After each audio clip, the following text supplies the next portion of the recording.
नमस्कार। आज की इस ऑनलाइन क्लास में आप सभी छात्र छात्राओं का स्वागत है, अभिनंदन है। पूर्व ऑनलाइन क्लासेज में हमने विभव समस्याओं का अध्ययन किया था, पोटेंशियल प्रॉब्लम्स, और एक विमीय बॉक्स में स्थित कण का अध्ययन किया था और ये प्रेक्षित किया था कि किस प्रकार जो चिरसम्मत और क्वांटम जो हल हैं एक प्रकार से वो अलग अलग प्राप्त होते हैं। आज की इस ऑनलाइन क्लास में हम इसी क्रम में जो दूसरी पोटेंशियल प्रॉब्लम है उसका अध्ययन करेंगे। और ये जो सेकंड पोटेंशियल प्रॉब्लम है ये है पोटेंशियल स्टेप या विभव सीडी। जैसा कि इसके नाम से ही प्रेक्षित है, स्टेप या सीडी हम सभी परिचित हैं। सीडी में क्या होता है, हम सभी का ये अनुभव है कि सीडी में एक पैर नीचे की सीडी पर होता है, दूसरा पाँव है वो ऊपर की सीढ़ी पर होता है, दोनों के बीच में एक शार्प बाउंड्री होती है। तो एक्चुअल में जो जिस निचली सीढ़ी पर पाँव है उसका पोटेंशियल अलग होगा और ऊपर की जो सीढ़ी है उसका पोटेंशियल अलग होगा। तो ये एक तरीके की पोटेंशियल प्रॉब्लम है और इसलिए इसका जो नामकरण किया गया है वो विभव सीडी के रूप में किया गया है या पोटेंशियल स्टेप इसको कहा जाता है। एक निश्चित विभव क्षेत्र में गतिशील कण पर, जैसा कि हम सभी जानते हैं, जब पार्टिकल किसी पोटेंशियल फील्ड में गति करता है तो उस पर एक बल, जो पार्टिकल है वो एक बल अनुभव करता है और इसका जो मान है वो विभव के ऋणात्मक ग्रेडियंट के बराबर होता है, F = ग्रेडियंट U। मान लीजिए कि एक कण x दिशा में मुक्त रूप से गति कर रहा है और मूल बिंदु के पास उस पर बाईं ओर बल लगता है, तब कण की कुल ऊर्जा का मान है वो E = T+V होगा, जहाँ T उसकी काइनेटिक एनर्जी है और V उसकी पोटेंशियल एनर्जी है। अब यहाँ पर हम दो जो केस हैं उनका अध्ययन कर सकते हैं। जो केस फर्स्ट है कि वो ये हो सकता है कि या तो उसकी जो एनर्जी है वो पोटेंशियल एनर्जी से अधिक हो या उसकी जो एनर्जी है वो पोटेंशियल एनर्जी से कम हो।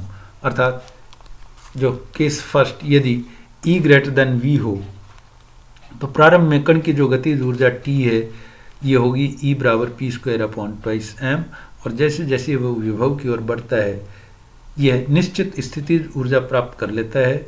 उसकी गतिज ऊर्जा विभव से उत्पन्न अवमंदन बल के कारण कम हो जाती है, किंतु विभव को भेदने हेतु पर्याप्त ऊर्जा होती है और इस कारण जो कण है वो इस विभव को पार करते हुए दूसरे विभव क्षेत्र में है वो अतिक्रमण करेगा, अर्थात कण का पूर्ण पारगमन होगा। अर्थात कण विभव रोधिका के दूसरी ओर निश्चित गतिज ऊर्जा से निकलता है। ये हम सभी का है वो अनुभव है। केस सेकंड, यदि E < V हो, यानी इसकी जो एनर्जी है वो पोटेंशियल एनर्जी से कम है, तो बट नेचुरल है कि जब उसकी एनर्जी पोटेंशियल एनर्जी से बहुत कम है तो वो उस जो सीडी है उसको पार करके दूसरे क्षेत्र में अतिक्रमण नहीं करेगा, या यूँ कहें कि जैसे ही वो विभव की बाउंड्री पे पहुँचेगा उसका परावर्तन होगा और वो वापस उसी क्षेत्र में है वो गति करेगा। तो यदि E < V हो तब अवमंदन बल के प्रभाव से कण की गति मंद हो जाती है जब तक कि E = V हो जाए और बल के प्रभाव से कण की गति का उत्क्रमण हो जाता है, या यूँ कहें कि कण का पूर्ण परावर्तन होता है। कण की गति का ये जो स्वरूप है वो चिरसम्मत यांत्रिकी के अनुसार होता है, यानी क्लासिकली हम ऐसा ही अनुभव सोचते हैं कि जब एनर्जी उसकी पोटेंशियल एनर्जी से कम है तो उसका पूर्ण परावर्तन होना चाहिए, वो विभव को पार करके दूसरे क्षेत्र में नहीं जाना चाहिए। लेकिन क्वांटम यांत्रिकी के अनुसार इसमें कुछ संशोधन होता है और यूँ कहें कि विभव को पार कर इसके दूसरे क्षेत्र में भी पारगमन की कुछ न कुछ संभावना होती है, जिसका कि हम आज अध्ययन करेंगे। ये पोटेंशियल स्टेप दिखाया गया है। ये पोटेंशियल स्टेप है। ये V=0 रीजन है। ये V बराबर V0 रीजन है। ये भी इन दोनों विभव क्षेत्रों V=0 और V=V0 के बीच में शार्प बाउंड्री है। तो एक्चुअली इतनी शार्प बाउंड्री नहीं होती, इसलिए इसको हम ये डॉटेड लाइन से दिखाया गया है कि जैसे जैसे पार्टिकल इस विभव CD की ओर गति करता है, इसमें ये परिवर्तन होने लगता है और ये सूक्ष्म परिवर्तन होते हुए ये जो V=V0 रीजन है उसमें पहुंच जाता है। और अब हम ये दो केसेज हैं वो प्रेक्षित कर रहे हैं। एक तो ये केस है E>V0 का, तो इसमें चूंकि इसकी एनर्जी है वो पोटेंशियल एनर्जी से अधिक है, इसलिए ये इस विभव CD Vx को पार कर रीजन 1 से रीजन 2 में अतिक्रमण करना चाहिए। और अगर मान लीजिए इसकी एनर्जी E<V0 है, तो ये जो कण है वो इस विभव CD के पास V=Vx रीजन के पास जैसे जैसे पहुंचेगा इसका प्रावर्तन होगा और इसके जो क्षेत्र सेकंड में पाए जाने की संभावना है वो न के बराबर होगी। ये है क्लासिकल अप्रोच। और क्वांटम अप्रोच है वो ये है कि E V0 होते हुए, यानी इसके पूर्ण प्रावर्तन के साथ साथ इसके थोड़ी जो रीजन सेकंड में पाए जाने की प्रायिकता है वो भी होगी। और इसी प्रकार अगर E V0 हो तो इस पार्टिकल के का पारगमन तो होगा ही होगा, लेकिन इसकी फिर भी थोड़ी बहुत कुछ प्रावर्तन की जो संभावना है वो होनी चाहिए। तो कण द्वारा दृष्ट विभव का मान x 0 के लिए हमने V=0 माना है और x 0 के लिए हमने V=V0 माना है। और अब ये जो पार्टिकल है इसकी पारगमन या प्रावर्तन जो भी संभावनाएं हैं उनका मान ज्ञात करने के लिए हमें क्या करना होगा, दोनों क्षेत्रों के लिए पार्टिकल के जो श्रोडिंजर इक्वेशन है वो लिखनी होगी, बाउंड्री कंडीशंस काम में लेनी होंगी और जो कोफिशिएंट्स हैं उनका मान ज्ञात करना होगा। तो अगर पार्टिकल के लिए श्रोडिंजर इक्वेशन लिखें तो श्रोडिंजर इक्वेशन जैसा कि आपको मालूम है H(psi)=E(psi), ये श्रोडिंजर इक्वेशन है ऑपरेटर फॉर्म में। H है वो हर्मिशियन ऑपरेटर है और इसका मान है वो E+V के बराबर होता है, जहाँ E इसकी काइनेटिक एनर्जी p²/2m और V है वो पोटेंशियल एनर्जी, इसलिए p²/2m + V psi x बराबर E psi x। और इसमें जो पोटेंशियल V का जो मान है वो x 0 रीजन के लिए V=0 होगा, x 0 रीजन के लिए V=V0 होगा, जैसा कि चित्र में हमने ऊपर पहले ऑलरेडी डिस्कस हम कर चुके हैं। और ऑपरेटर फॉर्म में जो P संवेग है इसका मान -IH×del/del x के बराबर होगा, इसलिए P बराबर अगर -IH×del/del x इसमें सब्सटीट्यूट कर दें तो हमें ये इक्वेशन प्राप्त होगी -h×2/2m del2/del x² + V psi बराबर E psi।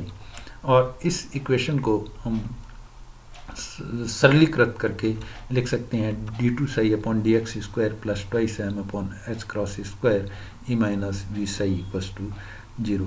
हम चाहें तो सीधे भी इस इक्वेशन को ऑपरेटर फॉर्म में न लिखते हुए जो वन डायमेंशनल फॉर्म है उसमें सीधे भी हम d2psi/dx² + 2m/h×2 E - V psi बराबर = 0 लिख सकते हैं, जहाँ सीमांत साई जो है वो सीमांत प्रतिबंधों का समाधान करने वाला आइगन फलन है और साई तथा d(psi)/dx के मान सर्वत्र, जैसा कि हमने पहले हम ये डिस्कस कर चुके हैं कि जो वेव फंक्शन है वो सिंगल वैल्यूड फाइनाइट और कंटिन्यूस होना चाहिए, अर्थात साई और d(psi)/dx के मान सर्वत्र परिमित और सतत होने चाहिए। तो अब हमारे पास ये दो केसेज हैं, एक E>V0 और दूसरा E<V V0। तो आज की इस ऑनलाइन क्लास में हम डिस्कस करेंगे कि अगर E ग्रेटर देन V0 हो तो उस स्थिति में जो पार्टिकल का व्यवहार है वो क्वांटम मैकेनिकली किस तरीके से होगा। तो E ग्रेटर देन V0 के लिए जो दोनों क्षेत्र हैं उनमें श्रोडिंगर फर्स्ट जो रीजन है x लेस देन 0 उसमें v बराबर 0 है, और उस रीजन के लिए जो श्रोडिंगर इक्वेशन है वो हो गई d2 psi 1 upon dx square plus twice m upon h cross e minus v psi 1 बराबर 0। और चूंकि v बराबर 0 है इसलिए ये इक्वेशन बन गई d2 psi 1 upon dx square plus twice m by h cross square e psi 1 बराबर 0। और twice m by H cross square E ये कांस्टेंट है, इसको अगर हम k से रिप्रेजेंट करें तो ये इक्वेशन बन गई d2 psi 1 upon dx square plus k square psi 1 बराबर 0। जहाँ k स्क्वायर है उसका मान आ गया twice m upon H cross square E. और ये जो सिंपल डिफरेंशियल इक्वेशन है इसका सॉल्यूशन होगा psi 1 बराबर a e की power iota kx plus b e की पावर माइनस आयोटा kx, जहाँ a और b दो नियतांक है। Actually A E raise to power iota K X ये x दिशा में विभव CD की तरफ बाईं ओर से जो आपतित कण है या जो आपतित तरंग है उसको रिप्रेजेंट करती है, तथा b e की power minus iota K X ये माइनस x दिशा में गतिशील कण या जो प्रावर्तित कण या प्रावर्तित जो तरंग है उसको रिप्रेजेंट करती है। जो सेकंड रीजन है जिसमें कि v इक्वल्स टू V0 है उसके लिए जो श्रोडिंगर इक्वेशन है वो होगी d2 psi 2 upon dx square plus twice m upon h cross square e minus V0 psi 2 बराबर 0।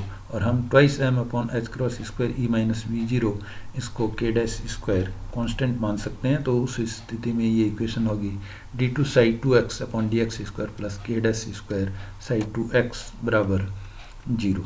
और इसका जो सॉल्यूशन है वो होगा psi 2x बराबर c e raise to power iota k dash x plus d e raise to power minus iota k dash x। और जिस प्रकार हमने psi 1 के लिए दो आपतित और प्रावर्तित तरंगों की जिस ढंग से व्याख्या की थी उसी प्रकार यहाँ भी हम ये कह सकते हैं कि c e raise to power iota k dash x ये x दिशा में गतिशील एक तरीके से पारगमित तरंग होगी, और d e raise to power minus iota k dash x second क्षेत्र में रिफ्लेक्टेड वेव होगी। लेकिन चूंकि सेकंड क्षेत्र में रिफ्लेक्शन का कोई कारण नहीं है इसलिए जो d का मान है वो शून्य होना चाहिए। अतः सेकंड क्षेत्र में जो सॉल्यूशन है वो होगा psi 2x बराबर c e raise to power iota k dash x जो केवल पारगत तरंग का निरूपण करता है। अब इन ये जो कांस्टेंट्स हैं a b c इनको का मान अगर हमें प्राप्त करना हो तो उसके लिए हमें बाउंड्री कंडीशंस काम में लेनी होंगी, और बाउंड्री कंडीशंस हैं वो ये हैं कि x बराबर 0 पर psi 1 बराबर psi 2 होना चाहिए और d psi 1 अपॉन dx बराबर d psi 2 अपॉन dx होना चाहिए। यानी वेव फंक्शन और इसके जो डेरिवेटिव्स हैं वो सिंगल वैल्यूड फाइनाइट और कंटिन्यूस होने चाहिए। तो इन प्रतिबंधों को x बराबर 0 पर अगर आरोपित कर x बराबर 0 पर psi 1 बराबर psi 2 करें तो हमें प्राप्त होता है a प्लस b बराबर c। इसी प्रकार x बराबर 0 पर d psi 1 अपॉन dx बराबर d psi 2 अपॉन dx रखें तो हमें प्राप्त होता है k a माइनस b बराबर k डैश c। इसलिए हम b और जो c कॉन्स्टेंट्स हैं उनका मान हम a की फॉर्म में ज्ञात करते हैं, क्योंकि a है वो आपतित तरंग का कांस्टेंट है, इसलिए जो प्रावर्तित और जो पारगमित तरंगाग्र हैं उनके कांस्टेंट्स का जो मान है वो हमें आपतित जो कांस्टेंट a है उसके फॉर्म में ज्ञात करना होगा। तो इन दोनों इक्वेशंस 12 और 13 को अगर हम सॉल्व करें तो b का मान हमें प्राप्त होगा a b बराबर a k minus k dash upon k plus k dash, और c का मान हमें प्राप्त होगा a into twice k upon k plus k dash. तो जब तक E ग्रेटर देन V0 है इन नियतांकों का मान किसी भी ऊर्जा E के लिए ज्ञात किया जा सकता है। B और C के मान अगर हम समीकरण 7 और 11 में रख दें तो हमें psi 1 का जो मान है वो प्राप्त होगा a e raise to power iota K X plus K minus K dash upon K plus K dash e raise to power minus iota K X, और psi 2x का मान हमें प्राप्त होगा 2k upon K plus K dash A E raise to power iota K dash X. इस प्रकार हम देखते हैं कि b का मान शून्य नहीं होता है और c का मान b है वो शून्य नहीं है। अगर b शून्य होता है इसका मतलब जो आपतित तरंगाग्र है उसका कोई परावर्तन नहीं होगा, जो संकेत देता है कि E ग्रेटर देन V0 होते हुए भी परावर्तन के लिए एक परिमित प्रायिकता होती है।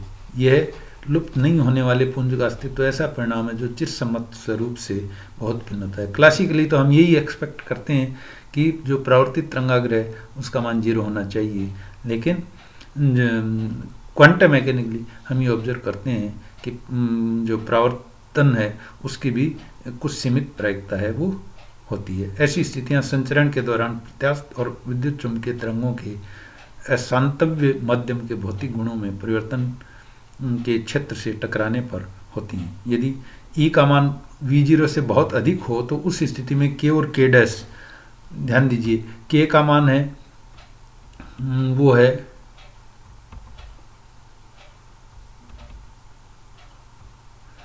Twice m upon h cross square E और K डैश स्क्वायर का मान है twice m upon h cross square E minus V0। इसलिए अगर E का मान V0 से बहुत अधिक हो तो उस स्थिति में हम जो V0 है उसको नेग्लेक्ट E की तुलना में इसको हम नगण्य मान सकते हैं और उस स्थिति में K बराबर K डैश हो जाता है।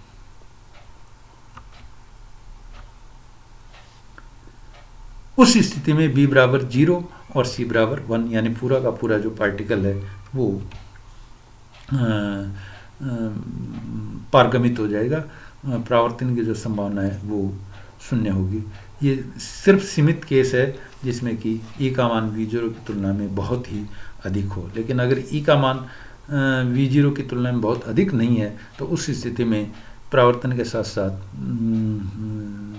ये जो आपतन के साथ साथ परावर्तन की भी कुछ सीमित प्रायिकता होती है। तो बस आज की इस ऑनलाइन क्लास में इतना ही।